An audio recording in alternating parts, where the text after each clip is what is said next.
Before we begin, I would like to express my sincere thanks to the BlueInvest team for accepting our invitation and co-designing this session with us. I would also like to extend a warm welcome to our I3-4-Blue Growth Project stakeholders who are always active and engaged throughout the project. In these sessions, we also have, and I would like to acknowledge the participation of stakeholders from other I3 projects focused on the blue economy as I3-4 Seaweed and Baltic Muppets, as well as representatives from S3 thematic platforms working on sustainable blue economy. Thank you so much for your interest and efforts to disseminate these workshops and connect across ecosystems. I'm here just to walk you through the session, and then I will pass the word to the important people. So as you know, these sessions have three key objectives: to build capacity among S3 stakeholders on how to better access and leverage financing opportunities. The second one is to facilitate knowledge exchange between innovation actors and the BlueInvest community. And the third, that is to gather your input to shape future support activities, including tailored advisory services and matchmaking opportunities. This session is part of a broader effort under the I3-4-Blue Growth Project to strengthen investment readiness and interregional collaboration in key blue economy value chains. We support less developed European regions to develop and reinforce their blue economy ecosystems with a focus on two core value chains: sustainable seafood, aquaculture, and valorization of blue resources, and maritime renewable energy and decarbonization of the maritime sector. Today's workshop is part of our work on innovative financial instruments and regional support for DS3 and comes at a crucial time. This project is coming to an end in November this year, and we are in what we believe a pivotal moment to capitalize on the outcomes of the capacity building and our matchmaking efforts. So as you see here on screen, we have a compact and rich agenda with insightful contributions from BlueInvest, concrete examples from the field, and an interactive session to collect your inputs and experiences. We really value all the inputs that you can give us. Before we move on, I would like to share a short video that will give a quick overview of our project and help those who are less familiar with it to familiarize yourselves with how today's session fits in our goals.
So thank you. If you have any doubts about our project, our contact information will be shared at the end of the session. And now to help set the scene for today's discussion, it is a great pleasure to introduce Richard Tuffs. Richard, oh, sorry, I'm trying to do. So Richard, sorry. Richard is based in Brussels and has been involved in regional development for over 20 years. Before that, he was an academic and he was a director of European Regional Research and Innovation Network for 8 years before retiring, and is still involved in regional policy and specifically smart specialization, where he is a founder member of Friends of Smart Specialization. Richard has just finished being the chair of the S3 Community of Practice working group on interregional collaboration and continues to work with Interreg Europe on regional peer reviews. Richard, please, the floor is yours. I will just resolve this technical issue with my presentation. Thank you very much, Rita. Yeah. So I think you're going to share the slides, I think, Rita. Is that correct? Yes, just... Yeah. 1 second. Okay, thank you. So first of all, thanks very much everyone for the invitation today. I'm very honored to be invited today. I'm going to really not look at the blue side of things because you are all experts on that, but I want to look at this very much what's happening on the EU policy framework, particularly around EU industrial policy and smart specialization. So if we could have the next slide. So basically, just three things which we can really think about in the policy framework today. We've got very much this sort of new geopolitical paradigm. I think that's pretty clear. Every day we get a new announcement from Donald Trump. But what you can really see is perhaps from an EU position, we're going more or less moving from green to clean, because now much more emphasis on resilience and resilient, and also much more emphasis on being autonomy. So a strategic autonomy important for Europe. If we link that then to an EU industrial policy, which is coming up, we now see perhaps a stronger vertical alignment of where we have a sort of an EU policy on industrial policy, moving down to the member state, and then moving down to the region. And the sort of leitmotif, if you like, of this policy, industrial policy, is competitiveness. And that's a very clear link. And then what we could say then is what is the role for regions? And this is, of course, an important part for me, is that there is a very much idea of place. And of course, if you're in the blue economy, place is important because either you have a coast or you don't. So the place-based innovation is also a very important area for that. So we can link to the next slide. What we see is in the last sort of area, we have very much in the last year, or we've had lots of big policy statements or reports, the Letter report on the single market, Draghi report on competitiveness, the Rita report on Horizon Europe, policy guidelines from von der Leyen, and now we have what we would call this competitive compass, and this all linking to a new industrial strategy for the EU. If we have the next slide. And that has been very much, if you've been following European policy, you will be amazed at the number of, now sort of communications on a variety of areas, on Clean Deal, Horizon, Skills, Rural. And of course, we've just recently had the European Ocean Pact on that. So lots of activities going on at the moment behind the scenes, developing this policy area. Next slide. And then under this sort of, what we have there is very much this competitive, the key area now is looking at what we would call the competitiveness compass. And you'll see the three sort of clear areas for that are decarbonization and competitiveness, closing this innovation gap, particularly between the US and Europe, and more also increasingly with China, and reducing excessive dependencies and increasing security. And we see that obviously very much around the Ukraine situation. And underneath that, the sort of drivers behind that, we have the role of simplification, which I think is a standard sort of desire for everybody, single market, financing competitiveness, Skills, which is now coming in, I think, a new area, sort of growing importance. Coordination are the key parts of this competitiveness compass. And under that, I think I'm going to talk a bit about the clean industrial deal, the midterm review of cohesion, the FP10, which is the continuation of Horizon Europe. And again, I won't mention that, but this union of skills has come up more and more, but I won't have time really to go into that today on that level. So if we could have the next one. So the first thing about is the clean industrial deal, I think, is a key area to look at. And that has sort of 6 areas. One is affordable energy. And one of the key problems that the EU has is high energy costs. We need to then focus on lead markets.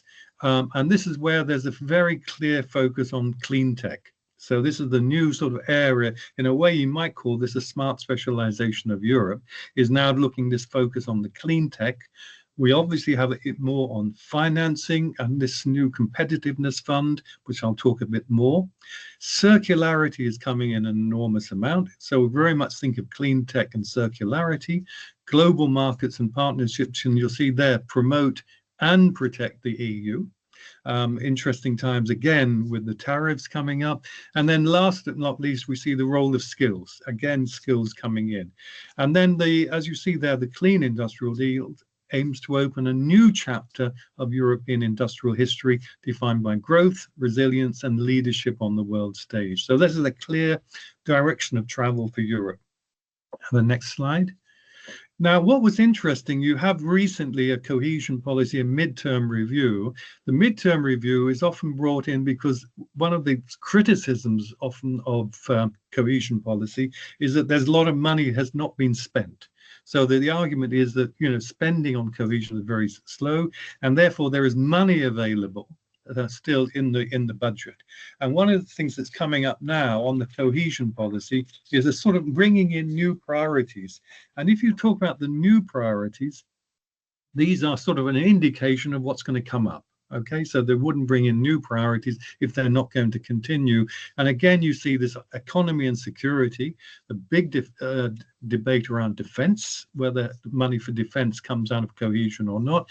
Another role, of course, for innovation and clean industry on that level. And then you see the resilience side of affordable housing, water, energy, and territorial challenges, and urban and rural. And I think there's a lot more. You could perhaps put the territorial, could add in where we see in the Ocean Pact an area of coastal communities, which could come into that part on rural. And also water is becoming a more and more problem, as we see from even in Brussels, we're dying for rain at the moment. And the next slide. So the regions, in a way, coming through from what has been taken up by the cohesion policy, we see that there is a strategic technology for Europe platform, is what is called STEP.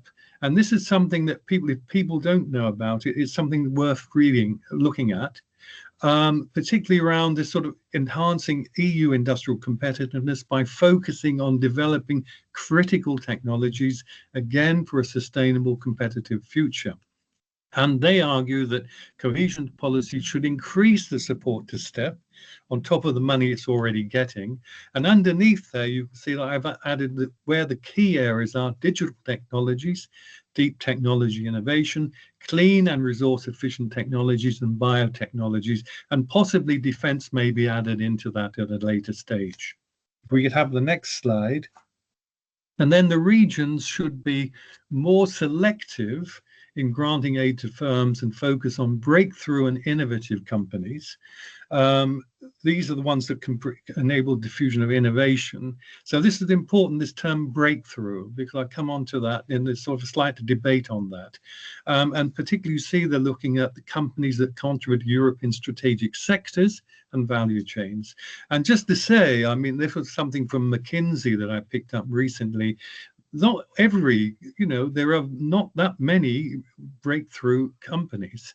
And you can see that this sort of link of 100 companies accounted for 2/3 of productivity gains out of a large set of companies.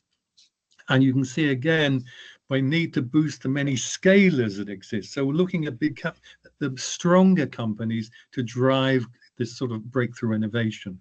But there is an argument, there's a report out today, I think, that there has been a sort of an argument that Horizon really has not contributed to breakthrough innovation, but it's more on what we would call incremental innovation. So that's something literally out recently. So that's something also to look at. But again, they come to recognize the strength and the role of large enterprises in regional development, because they have the force and in a way they've got more capacity to develop this research innovation and also work often in a value chain. So they're often key components of a value chain. And we also need to provide financing for strategic projects under other EU instruments. So where you don't have quite enough money or you need match funding, this is also an area that cohesion could bring in. And last but not least, the view of increasing climate resilience. And I think that's coming up. We've seen the large floods in the United States and Texas. We suddenly start to see that climate resilience is going up the agenda a lot at the moment. So next slide. So just to say, this is something quite interesting now, is this competitiveness fund. And there has been a leaked document. So a lot more information will come out literally in the next few days on this. But there has been a leaked document, so we have to be careful. It's not official, but very much saying here that the Competitiveness Fund will operate through 4 policy windows: clean transition, industrial decarbonation, digital, health, biotech, and again, coming back into defense, coming back now into very much on that area. And there's also, again, they mentioned the necessity to bring in a skills investment. Again, we're getting this idea of skills. We need the skills in Europe.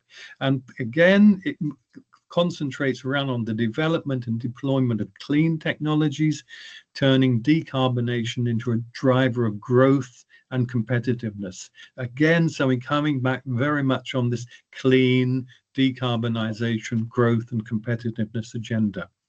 On that next, so we have the next slide, and there you see here we've got the sort of what we call FP10. That's the continuation of Horizon Europe, the next framework program for research and innovation. And you see on the pillar 1 that you've got the classic sort of excellence on that level. But the second pillar is the one that most people are most interested in, because this is collaborative research, competitiveness and society. And the argument there is that this pillar will be strongly linked with the competitiveness fund. And you'll see again that so the competitiveness fund will be leading on these 4 topic areas. And the argument is that the pillar 2 of Horizon will be very much integrated into that competitiveness fund.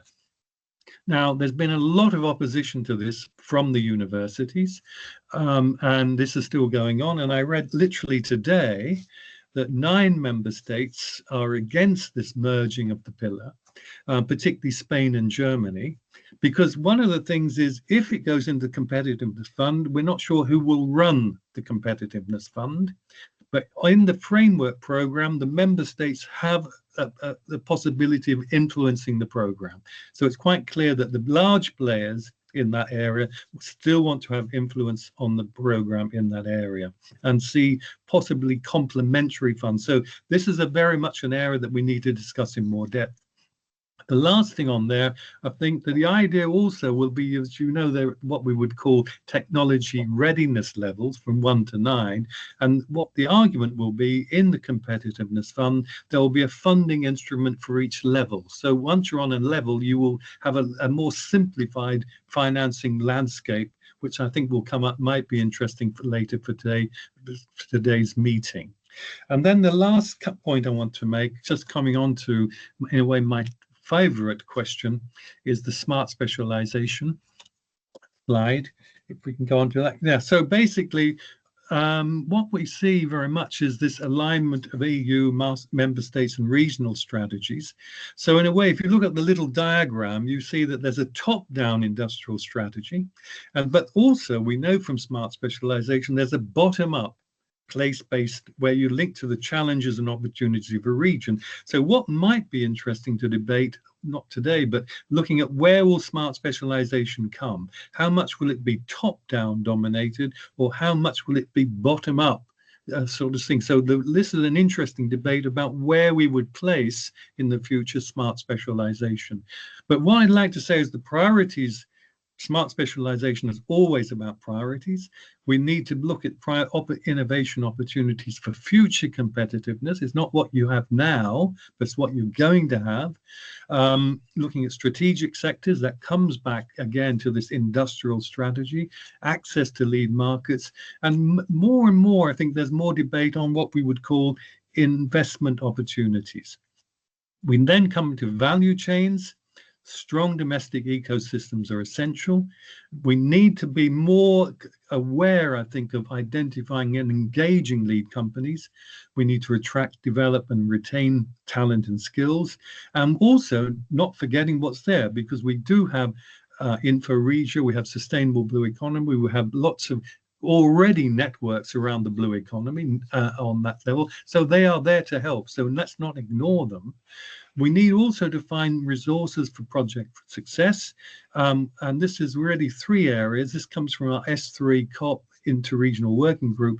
We need resources to set up collaboration. You have to work hard to find the right partners. It's not something you don't do overnight. You need to then collaborate well, and then you need to follow up. So what comes? You said the end of the project is in November. What will come next? How will we move this on? How will we find synergies to work on, rather than just saying we had a good project and let's all go home? And the last point I need to put is, I think, the need to improve regional capacity. If you can't have good S3 smart unless you have the capacity to do it well in the region. And this is something, again, that we saw in our interregional working group. Capacity was a key challenge for everybody. We need triple helix coordination, and an improved entrepreneurial discovery process, which helps you develop the priorities, more attention possibly to investment, of where we're going to get investment from, rather than just purely thinking of spending. And then how would we define success? I think that's something like sort of more of a mission approach on that level. And I'll finish off with the last slide. And so the conclusions are, I think, inside the region is set your priorities based on your assets, know your ecosystem, and devote the resources for capacity building around, as I would say, three key areas: governance, skills, and resources. And from an outside point of view, seek interregional collaboration along value chains linked to your S3 priorities. Be aware of EU politics. I think that's going to be more important of this top-down strategic direction. So you shouldn't ignore that, because if you go away from it, you'll find you can have less funding or fewer funding opportunities, and also be informed about emerging opportunities and innovation trends in the blue economy. And of course, you've got your investor reports and BlueInvest to help you with that. So on that level. So I'll finish at that. Apologies if I've just gone over a bit over time, but thanks for your attention. And comments and critiques are welcome. And I think Rita can pick up. If you've got it, I have to literally run away. I apologize for that. But if you've got any questions, you want to put anything in the chat, Rita will pick it up. And I will be in the meeting tomorrow, which I will follow. So tomorrow. So thanks very much for your attention. And I wish you a very good meeting. Thank you. Thank you so much, Richard. It was a very insightful presentation. You gave us a lot to talk about and to think about. And yes, I will take notes of the questions that the audience might have for you. Thanks very much. And I wish you a good meeting. And my apologies, I have to really literally leave now. Thanks very much. Okay. Thank you. Thank you. Thank you. So now we will go on with our session, and I will pass the floor to Christelle Sapata. Thank you. Good afternoon, everybody. So I'm Christelle Sapata. I'm part of the BlueInvest team and in charge of monitoring investment into the blue economy. So we are also behind this BlueInvest investor report that Richard has very nicely referenced. So we are actually preparing a new investor report, and I will give you some insights about what we are currently doing. So it's work in progress. Happy to receive any comment, any question, and yeah, the final results will be published in next March 2026 during our next BlueInvest Day. I will also briefly present the Blue Champions report that Richard also referenced, actually, because we have been partnering with the EIB to support public and private projects into the blue economy. And I think given the audience, it can be also very interesting to know better what the EIB has been doing. And to conclude on my presentation, Stefania Manca, one of the Blue Champions, will briefly present her project. So you will have also an illustration about the type of projects that the EIB can support and what type of advisory services they can provide. So what we want to achieve in this next investor report is within one chapter to give you an update about the funding opportunities. We know that grants are absolutely critical to support blue economy projects, but we also know that they are rare, that they are very competitive, and that very often you need to partner with private funding. So we did try to map the main source of private funding into the blue economy. Why? To help startups, more broadly projects, to access new types of investors, and also to show the importance of Europe in this blue economy, because it's really, I mean, impressive to see how we are leading on this space. We use many sources. I will not expand into that, but I want to explain that at least we excluded debt providers, so mainly banks, let's say. We checked as much as possible to clean our data, and we are showing today a really work in progress, so data may change. Who is really funding the blue economy? And I will today focus, due to time consideration, mainly on CVCs and venture capital funds. So when you check investors who are funding the blue economy, some will have invested only once into the blue economy. So let's say that they don't count, okay? They come into the blue economy a bit by chance. But when you look at people who are investing on a regular basis into the blue economy, or they put that into their mandate, what we found is still quite impressive, 177 equity providers. So I'm really focusing on who is providing equity here into private and public projects. Among them, I mean, we have 111 VC funds, and this represents more than 9.4 billion of euros that can really feed blue economy projects, blue economy activities. These funds intervene at early stage, as you all know, and they are fundamental, but it's also showing how dynamic is the early stage ecosystem of the blue economy. We have also mapped 24 private equity funds that accumulate, because these funds are bigger, more than 10 billion of additional funding for the blue economy. Interestingly, we have 20 CVCs, so corporate venture capital. So these funds, who are actually the financial arm of large corporates, they don't have a lot of information about the investment volume into the blue economy, but they do offer very relevant services that can be relevant for you. So this is why I will insist on them. And I also want to mention that we have mapped 17 mutual funds, so these large UCITS funds that are funding the blue economy with a specific blue economy mandate. So when we are saying that the blue economy is a niche market, I would rather challenge actually this assumption, because we have many large corporates active in the blue economy, and these people are also good partners for your projects. And finally, we have more difficulties in mapping this business angels network dedicated to the blue economy. So far, we mapped 5, but this may change in the future. So a word on corporate venture capital. So these organizations are absolutely essential for the innovation ecosystem, because they are the financial arm of corporates. So they are here to invest in projects, into startups that will really solve the business needs of large corporates. So they are absolutely essential to support the blue economy, because they will create the links and they will make sure that a blue economy project fits the needs of the large corporates. And we have found 20 CVCs investing into the blue economy. And for sure, this is not exhaustive, because you may have, as I said, somebody who has invested only once. It doesn't count. But we have, out of these 20, 15 with a really significant exposure to the blue economy. And among them, 14 are in the EU. So this creates unique opportunities for collaborations, because these people are looking for blue startups, blue projects. And this is also an opportunity of collaboration with funds because they co-finance projects with funds. I've put on the left side a screenshot of CVCs investing into the blue economy. You would recognize Inca, which is the financial arm of IKEA, making takeoff agreement with companies producing algae, working on their circular economy, developing renewable energy projects which may involve blue renewable energy. You have Maersk, these large shipping corporates investing a lot into decarbonization, climate tech.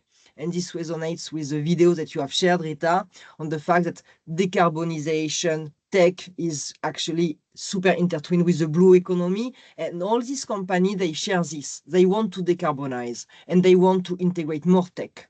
And they find appealing the blue economy. You have Horizon as well, large aquaculture company, Veolia in terms of water management, Z-Box Ventures, which is the financial arm of CMA CGM, large shipping and logistic company, and Repsol as well, working also on blue economy projects.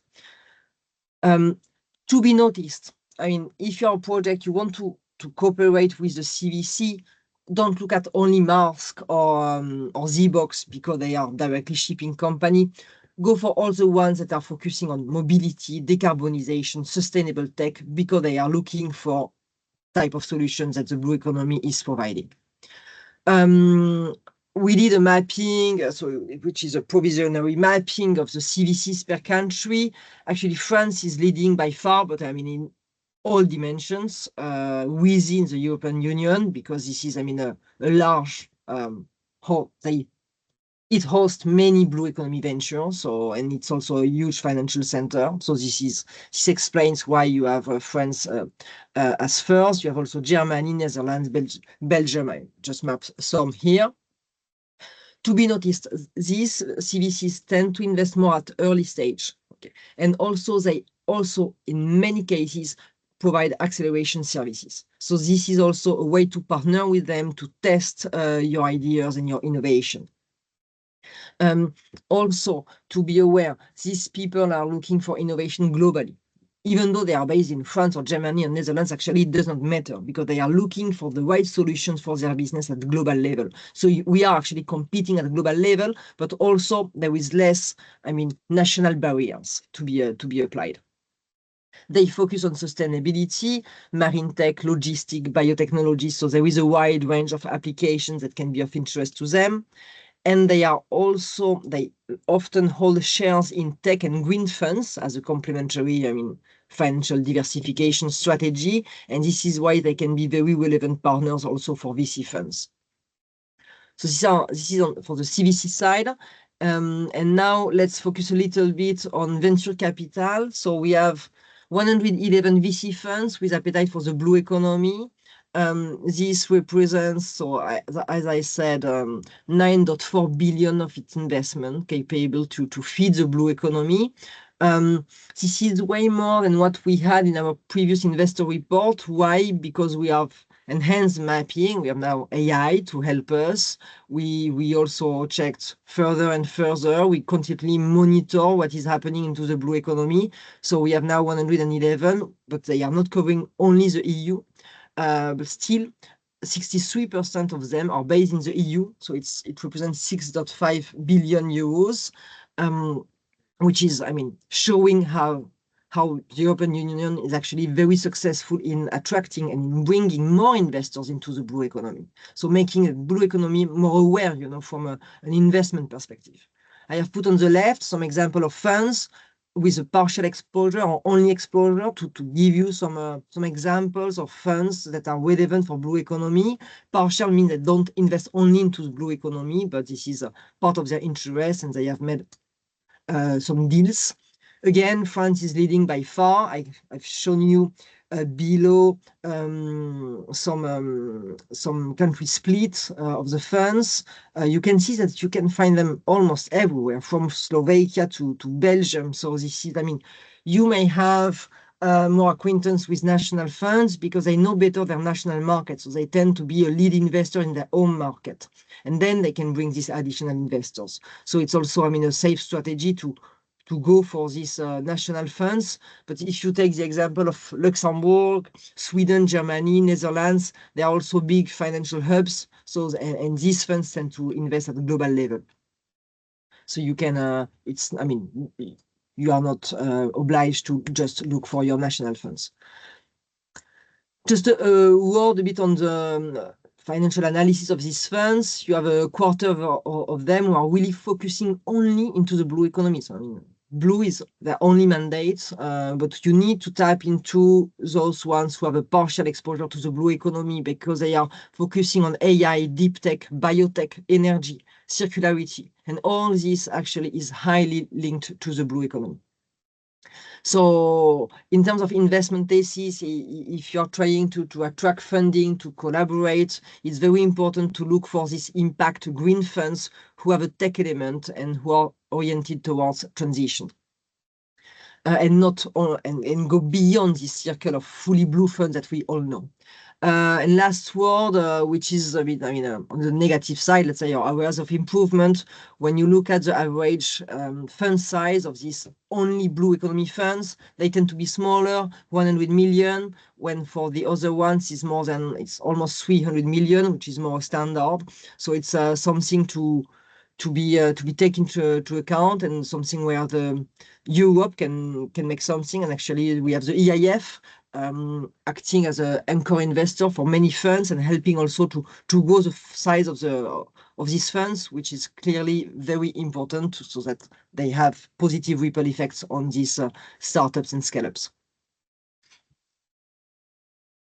And now, happy to take questions afterwards. I will just now briefly present the Blue Champions report. So this is a report available on the website of the EIB, which is called European Blue Champions, charting the course for innovation finance.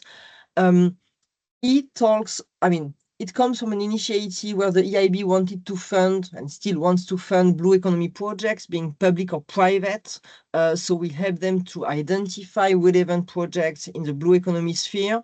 And then they did a survey to understand what are the hurdles, what is missing in Europe to really scale up these companies or these public projects to the higher level, for them to have bigger impact. So they explain more in details what are the challenges in terms of regulation, in terms of IP, in terms of skills. So this can resonate to your own experience. This can also give you more information about what is happening, at European level in general. And they also formulate policy recommendations that are actually partially tackled at the moment with the new commission. And within this project, the EIB provided financial advisory support. So they selected 20 blue champions, so projects that could enter the EIB pipeline, so they could get a loan from the EIB. And for those who were a little bit less mature, they provided financial advisory services to help them grow further, to be more investment ready. And this is why now I will give the floor to Stefania Manca from the municipality of Genoa in Italy, who has been awarded this title, let's say, from the EIB. Thank you. Stefania, the floor is yours. Thank you. Thank you very much. I'm very happy to be here. Thank you for thinking to my city to represent a strange blue champion, because we are a public body, and not a private, but very happy. In a nutshell, I would like to show some slides just to let you know who we are, where we are, and what we would like to become, especially for the future, and why EIB has been so important for us also to learn as a learning progress to go beyond the normal maintenance activities of a city, trying to draw in the future. So where we are, here we are in the Liguria region, in the middle, so you can see, the position, because sometimes people confuse us with Venice, but we are not the same. One is in the Tyrrhenic part, and the other is in the Adriatic, even if we are coastal city. As you can see, more than 100,000 people, and a lot of river basins. So climate resilience is one of our incredible asset to pay attention for. I completely agree with what has been told before from my distinguished speakers that were that precede me.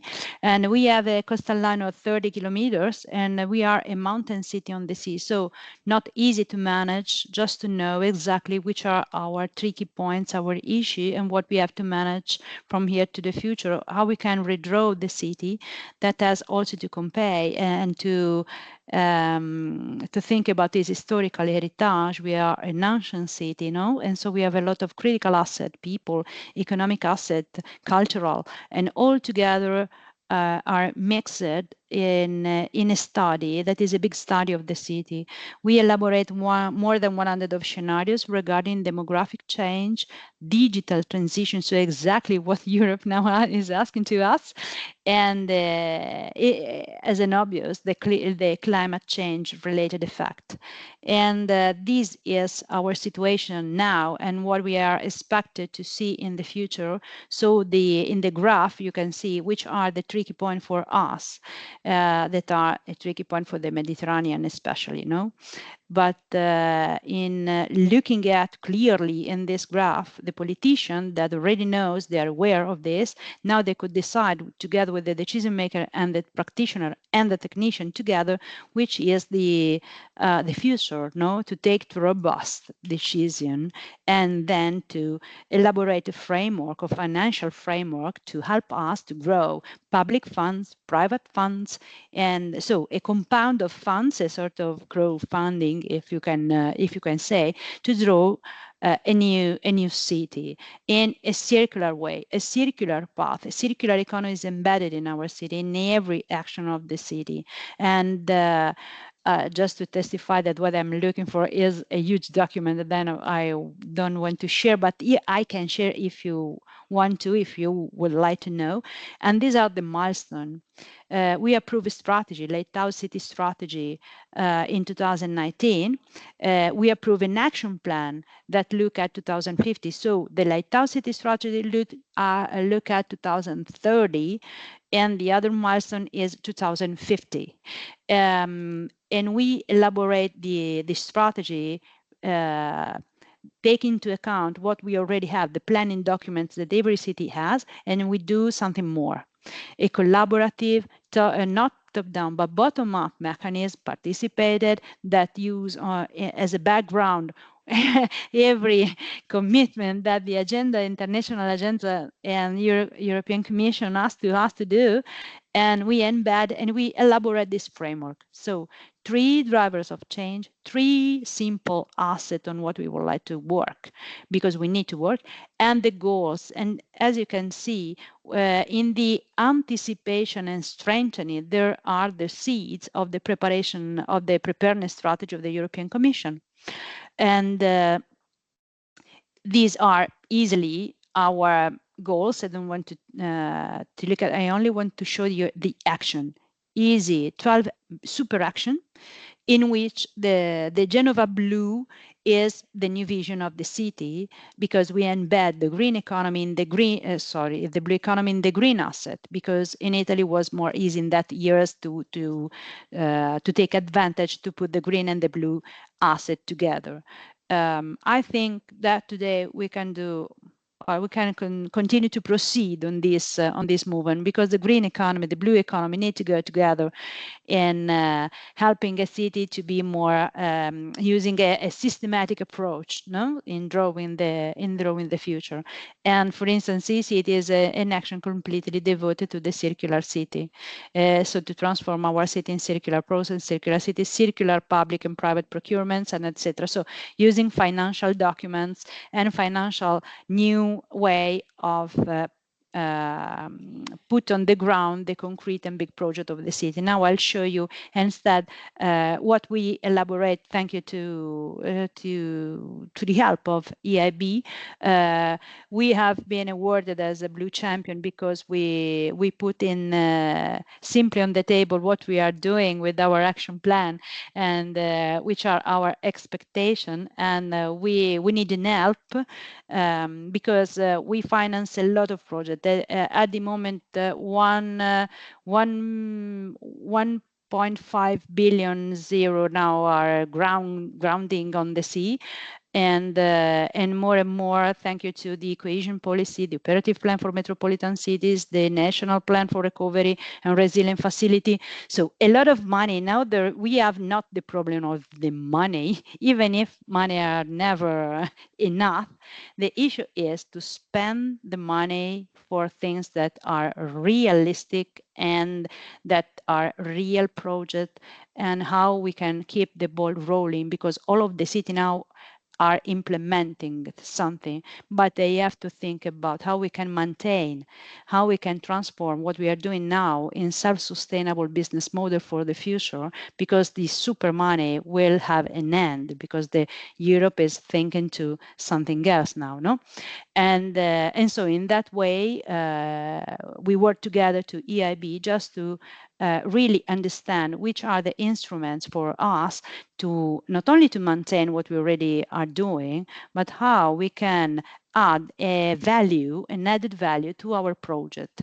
In this case, we elaborate with them 4 main projects. For one of them, for instance, the project number 4, the House of Emerging Technology, related not only to blue economy, but also to cultural heritage linked to the blue economy sector.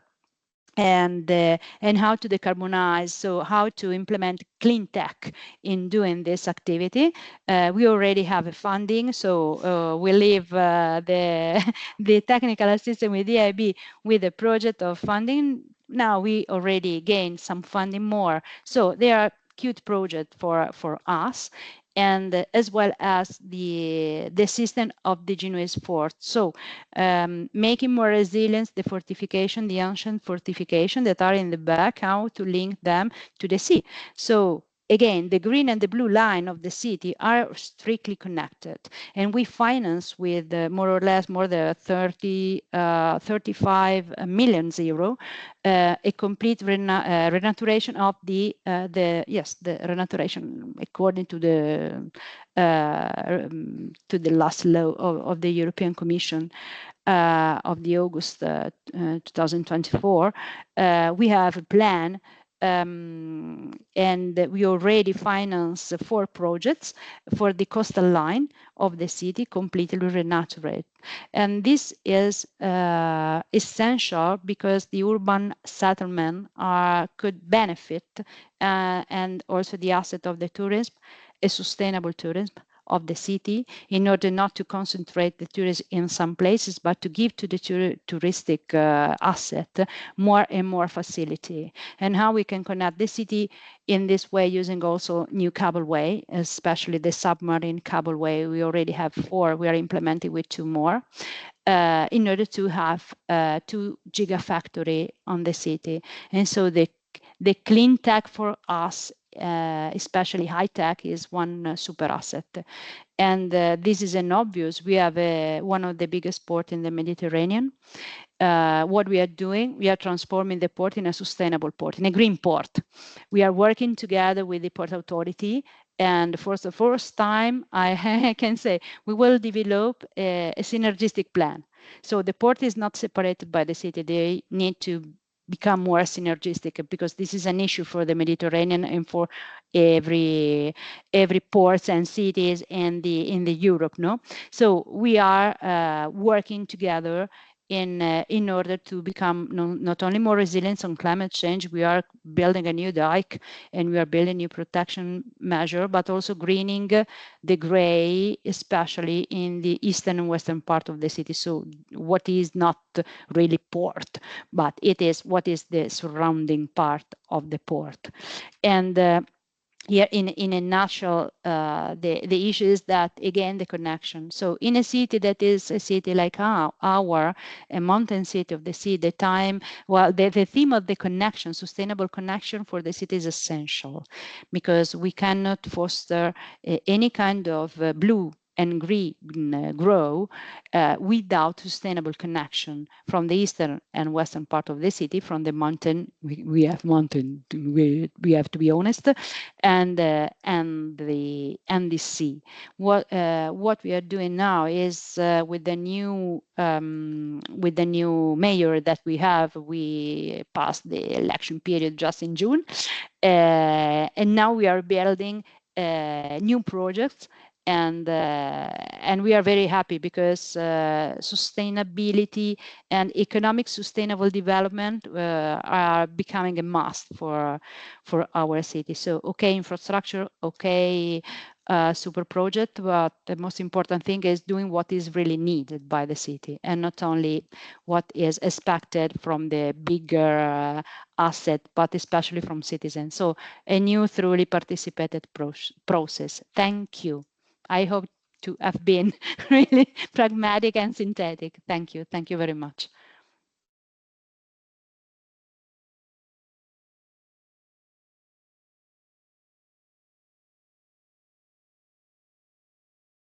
Thank you, Stefania. Thank you for the presentation. I don't know if there's any questions from the audience to Christelle and Stefania.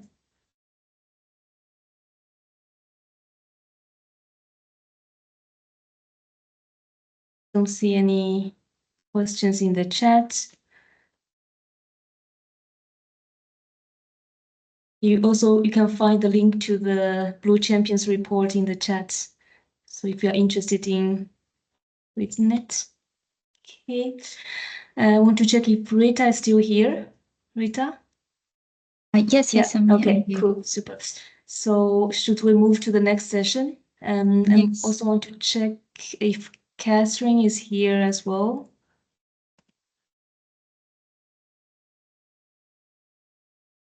Kathy? No. Okay, here we go. Can you hear me? Yes, I can hear. We can hear you. Yes. Yes. Fantastic. And hello to everyone. I see a lot of you don't actually have your cameras on. If it's a technical thing, that's fine. But if you can, please do switch your cameras on, because we're moving into the interactive part of the session, and it would be nice to see your faces. Right, Rita? We're going to be Yes, exactly. Yes. So there were about 72 of you that registered to this, and then there were some people who sent in some requests to ask for a recording. But just to let you know, we're going to cut out the part that has your faces. It's usually just that when we do these interactive sessions, we like to know who is in the room so that we can make this very relevant for you. My colleague Desiree and also Chen, they're going to paste a link on the chat because we'd like you to use a mural for this session. And Desiree, can you share the mural?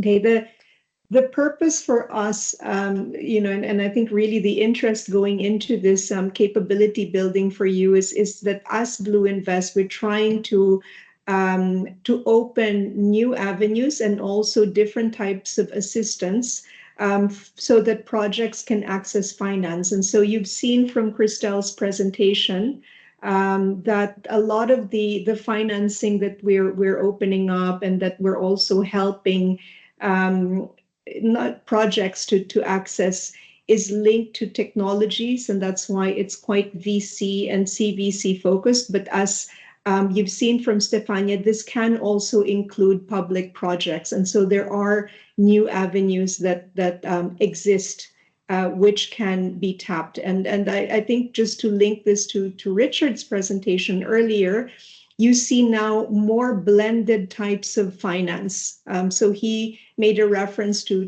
public funds, and then Christelle has made a reference to private funds. I would really encourage you all to look into, and I will put the links into this chat on the STEP program, and particularly there's something called STEP Scale Up. There's a scale up strategy under the STEP, which is being managed or which is being enabled by the EIC. The European Innovation Council has an EIC fund, which is domiciled in Luxembourg, and they are actually disbursing funds for projects under the STEP, and particularly the STEP scale scheme. So I'll put this into the chat, but it might be interesting for those of you who are here. So let's go into the interactive part of the session. And what we wanted to do with this mural is firstly to make this very relevant for you. Could we ask you to click on the link? And then I want to see more people in this mural. We want to know who you are. Right now, there's a group of people, very good. If you're not able to get into the mural, can you send us a chat or send a chat to Desiree or to Chan so that they can give you some tech support? Or else you put things in the chat. Go ahead, Rita. Yeah. No, just to add that besides the link, I sent an invitation via email to everyone present in the session. So maybe it's easier to access through there. Just to give that quick note. Okay, thank you very much. So sorry, let me just let the doorbell continue. So first we want to know who you are. So if you could get a sticky note, double click on it, you can start typing. Or if you want to use, you can see with this mural, if you haven't used it before, it's an interactive tool that we use for ideation, for planning. If you have a mouse, you can point it anywhere on this panel or on your computer. When you double click, a post-it comes up. If you see on the left-hand side of your mural, there's this gray rectangle, there's a gray panel. And so you can add icons, you can put emojis in, you can put in a meme or a GIF, you can play with the mural as you want. But what we wanted to do is to get feedback from you so that we can build this into the next session and potentially follow-up actions that we can do also as BlueInvest, right? So I see here in the room, we have FISPMed from Venice, Alga Plus. Alga Plus, yes, we know you. From Portugal, we have Greece, Hades Blue Shift. We want to know a bit more about which projects are there so that we can tailor the session a bit as we go. I see that there are 42 people in the call. I know that there are some colleagues as well with the agencies within the European Commission.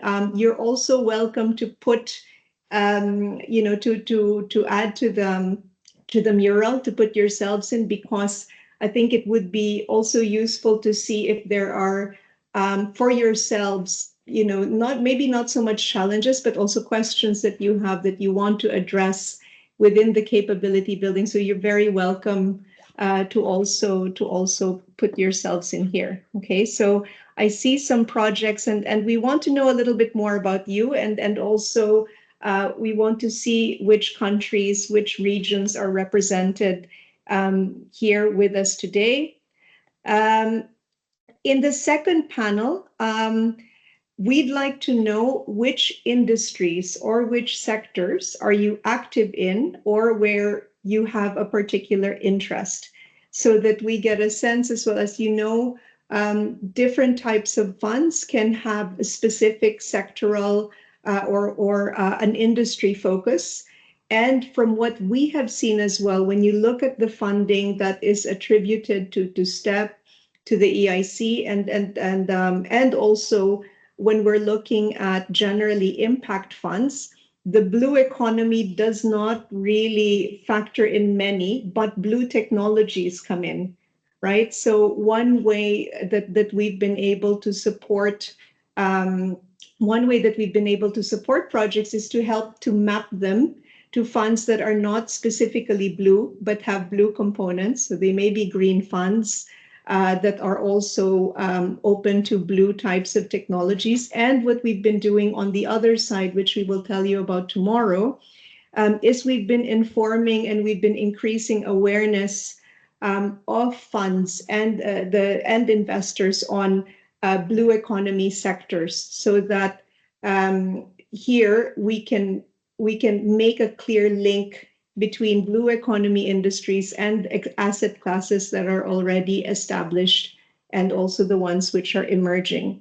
So I see here in the mural, we've got nature-based solutions. We have seaweed, coastal marine water management, aquaculture. Great. So if you are having difficulties accessing the mural, you can also put your interventions. You can give your input on the chat, and then Desiree can place them in the mural for you. It would be great if you could do that, because we'd want to try to get as much participation as we can. Okay, so as you've seen from Christelle, we are conducting an exercise where we are mapping funds and also instruments that are in the space. And so it would be, for us, we want to know which sectors are in the room. Okay, so then if we move on to the third panel, we also want to know okay, Maya, we can try to, yes, you can try to sign up, or if you could send to Rita personally your email address so she can add you directly as well. I think this could be the other possibility, or you can put this in the chat. Which organization, what type of organization are you working for? So what you can do is you can click on one of the blue dots and you can move it into one of the boxes below. So we have startups. So we have a fair amount, 7, 8. We have a fair amount of startups, and then we have one industry association. We have one research institution. We have an S3 actor in the call. And then we have a couple of others. So yes, you can either drag and drop a blue dot, or you can double click and then put your own post-it in and tell us who you are, so that we can see what the representation is in the room.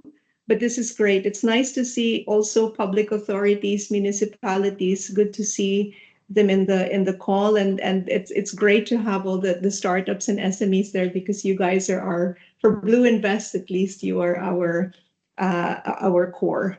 Okay, so good.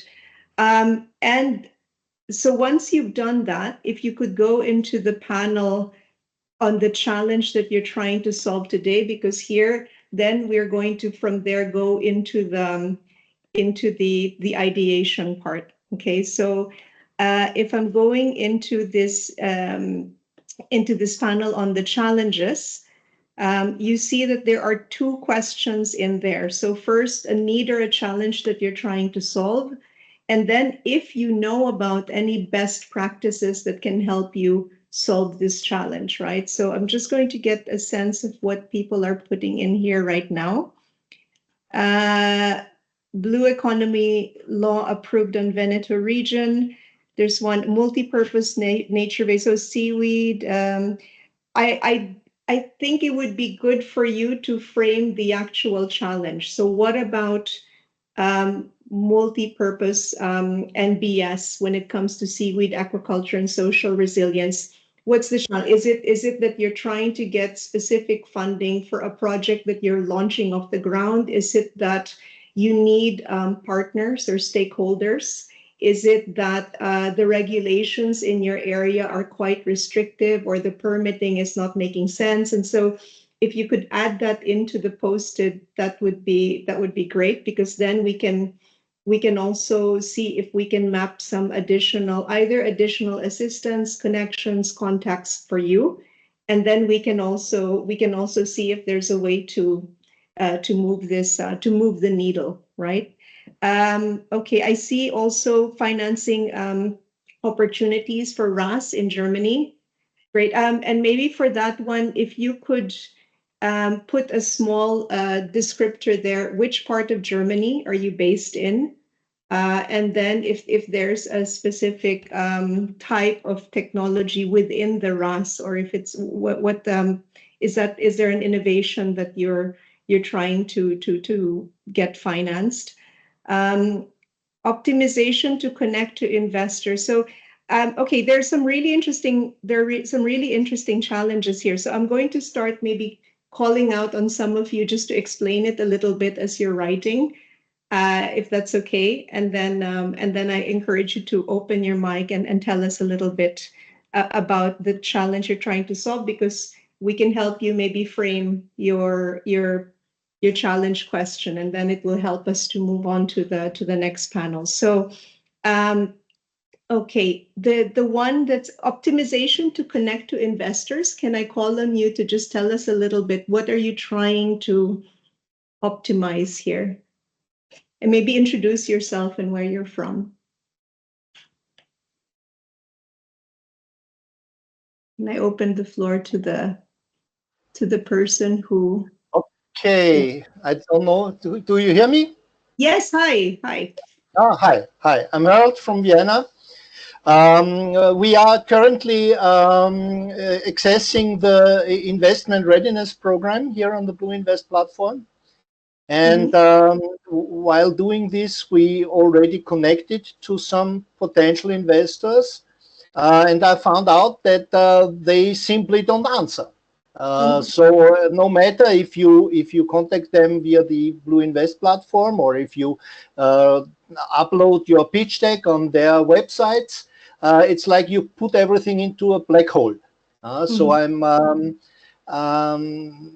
thinking about how to optimize the process to connect to them. That's a really good. That's a really good feedback, and also it is a challenge. And I'll give you the feedback we get from the investors on their side. So I haven't seen your pitch deck, and that's intentional because it's your IP, so it goes directly to whichever investors you're targeting.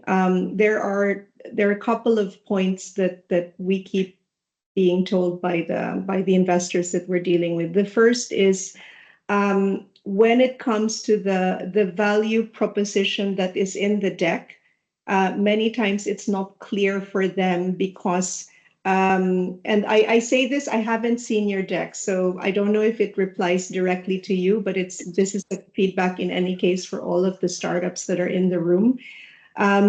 You have the deck has to be really tailored to the portfolio of the investor you're directing it to, right? So it could be there's a couple of things there. The first is that if the investor has a specialist or a technical expert inside their unit, so I speak, for example, KFW, which has a big unit, they have technical experts. When they see the description of the technology, they're immediately able to say, if it is interesting or not. And so they can send it to the right person, or if it's to the right person, they can already give some kind of feedback. Many investors that are in the community are new to blue economy, and they do not have technical expertise on the technology, and they are not able to properly assess the extent to which the technology is viable for investment.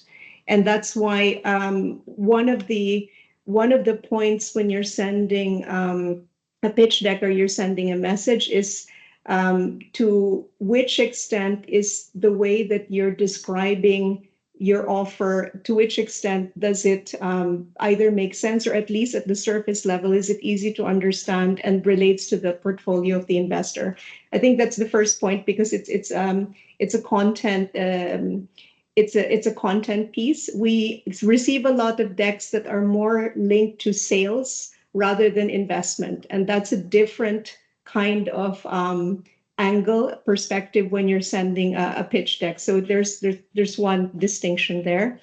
The second, and related to that, is whether the investor is an impact investor or they are really, a technology investor, or they're more on established asset classes, because the framing is also different.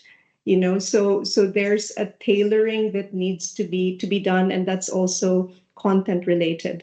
But the other point here is also that for the investors, they also want to have a bit of a credible, what they call a credible introduction. So what I can do with our team is we can have a look with you. We can go into a call just to see if you've managed to find the right types of investors that you are contacting, and if we can see that that the case is a solid one, and perhaps with just maybe one or two kind of questions, we can make an introduction.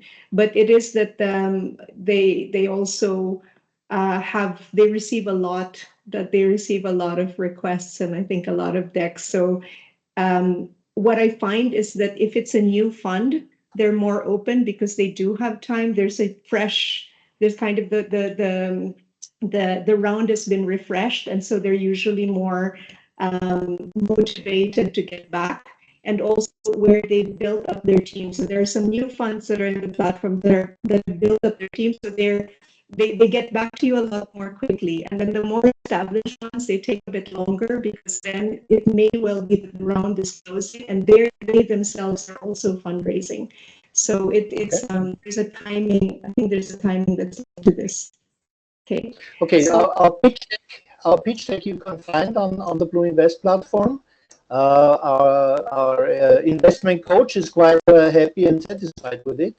And yeah, if you have any kind of hint or tip for us, I would gladly take it. Okay, great, thank you. So, right, so valuable entities receiving funding for S3 project, reaching a higher technology readiness level. I see here another one, deciding on the next project idea to launch your startup. Okay, fish resistance.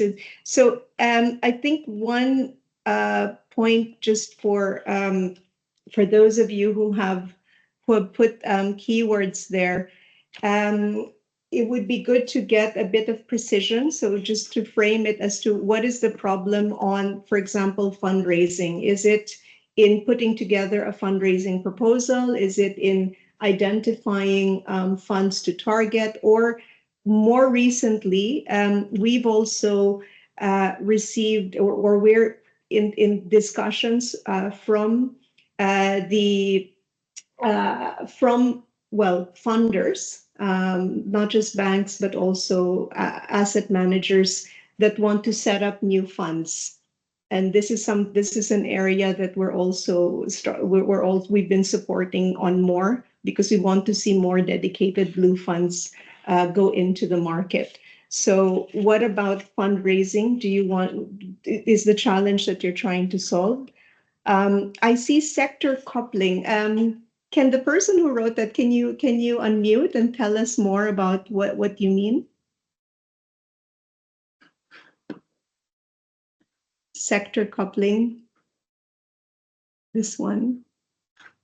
You are still in the call. I don't know if the person can unmute themselves. Hello. Yes, hi, Dirk. Go ahead. Hi. I hear you. Sorry, I've got I struggle with the technology here.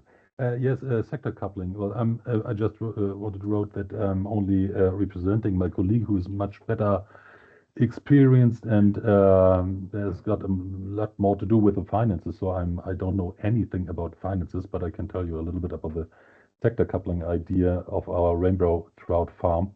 It is coupled together with a hydrogen plant, which produces, of course, hydrogen, and after that, methanization to produce LNG, liquid gas. And the idea was to use all material and all energy, all waste energy, and all things like the excess water or the oxygen produced within the hydrogen production. And so we started to do the project development of a fish farm, of a RAS farm. And this is the very short version. So we use the energy and heat energy, cheap renewable energy. This is our main market. We are project development company for wind parks. This is the basic thing. And this smaller section of our company is now doing this project development for this RAS fish farm. I hope, and we've also some ideas, and our also successful with a special water concept, which uses the effluent of the fish farm for field irrigation in the neighborhood. And so we are interested in the whole idea of circular economy. And this is, well, I think not well-developed stage now for the project. And we're just looking for investors now. That's it. Very simple. Okay. We found we were looking also in the field of renewable energies, which is our main experience and so.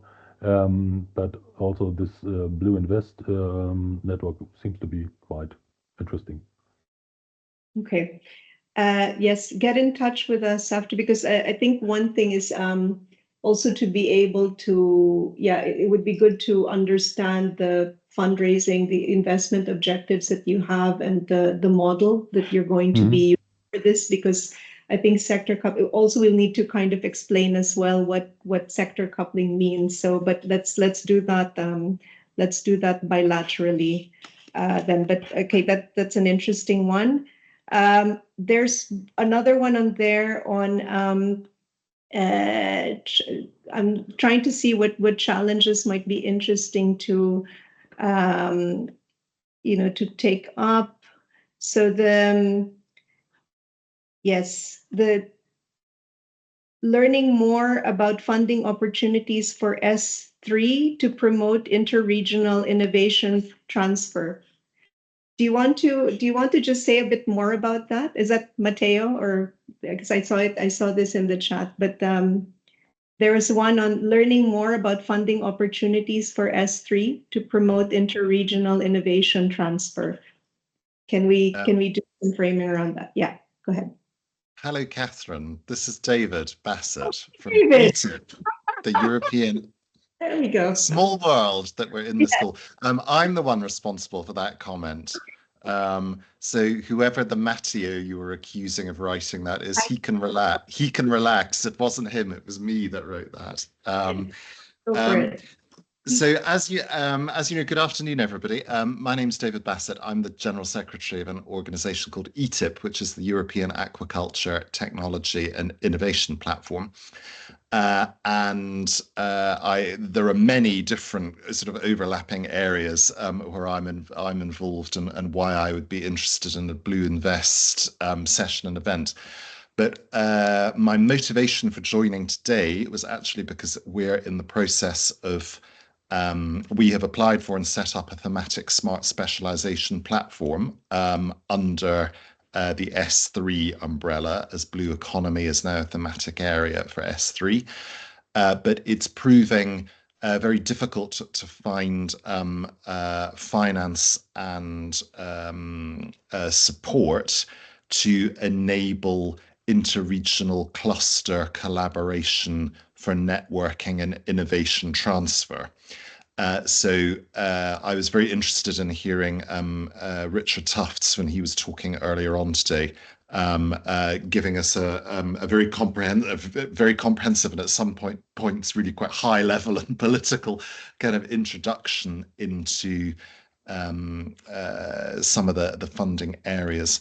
And I'm also keen in identifying how within some of that framework, a lot of it's, we're talking about clean technologies, deep tech, AI, industrial innovation strategy, blue-green cities, but how do we actually link bioeconomy and primary production within the aquaculture sector into that? Because it is relevant. We absolutely fit under some of these themes, for example, within the new European innovation strategy, communication and things like that. But how do we present ourselves to fit some of these other drivers and policy drivers that don't seem to be looking at things from a bioeconomy perspective? So that's slightly more general than some of the other people who'll be involved in the call today, who may have their own specific projects and they're looking at sourcing capital or investment in it. I'm looking at it from a slightly different perspective, on fostering innovation transfer networks and collaboration. You weren't expecting that, were you? That was no. I'm mulling over it because we're actually also supporting. This is technology transfer, right? And a big part of the challenge is that the funding for this type of, and I think it's a really relevant question because it will affect everyone in the call who has a project, right? Especially the ones linked to aquaculture. So the funding that is coming from that, we see that your best channels are the banks, the national promotional banks. I know that the EIB has been working with Croatia on tech transfer schemes, and these are specific to innovation. So there will be a couple of questions that we'll need to raise as a follow-up. One is that, what type of financing models are you exactly looking at for this platform? Is it in terms of when you say, is it technical assistance to promote this kind of collaboration between regions? What does that look like? So is it a bucket of funding to support the technology that needs to set up? Is it part of the value chain for tech transfer? Is it are there different types of assistance, or is it funding to support the platform itself in terms of its operations? And so maybe if we can get from you, it doesn't have to be right now, but to get a bit of precision. I know there are at least 4 that I'm directly aware of tech transfer initiatives, so financial instruments specific to tech transfer, because there's been a lot of also national funding we see on innovation, and specific to there are thematic areas of focus. And again, if we're talking about bioeconomy, I've seen at least one that's related to bioeconomy, and for the others, they may be more biotech, bioeconomy related. So they're adjacent to, and so it would be, I think what we can do is maybe to see where there might be a fit, and then again, it's also an introduction. So if you have yourself a pitch deck, so this is something that then we can discuss a bit further. I know we've only got 5 minutes left in the call, guys, but we do also, this is going to link to our session tomorrow, because we have the continuation of, and Richard is going to be with us tomorrow for the entire session. So those of you who also had questions specific to him, because he's the guy who also knows what's going on in the public funding space, he will be around tomorrow. So I just want to run you through what was here for the other panels, because then the second part of the interaction are the funding instruments. And we want to know which ones you've used or you're aware of. So what are your targets, right? And then what do you find, what are the difficulties that you have? There were some that were already mentioned today. Harold talked about, I want them to respond to me.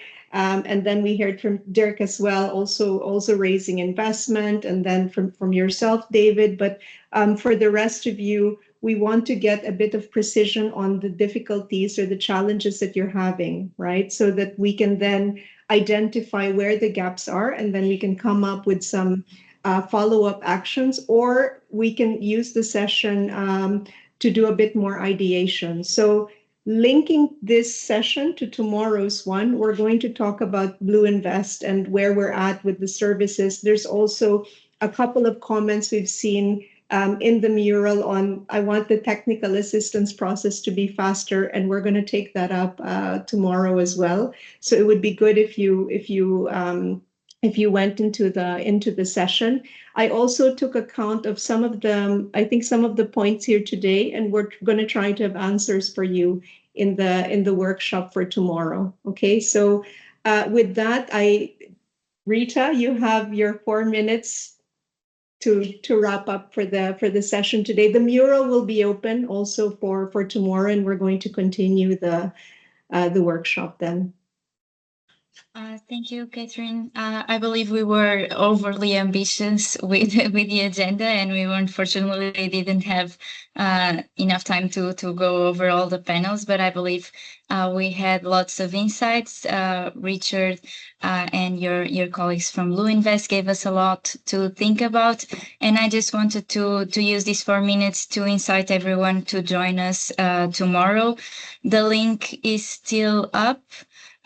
You can find it in our LinkedIn page from our project website. Oh, thank you. So it's also here in the chat. So if you haven't registered, please do. And yes, the agenda is there in the registration link, and we'll hope that you'll be here with us tomorrow for a more hands-on problem resolution, with also some sharing of best practices and of stakeholders' experience with getting finance, and also some experiences and study cases from our stakeholders and from our project stakeholders. So I believe it will be very interesting as well. And yes, if you haven't, so please register, and we'll be back tomorrow.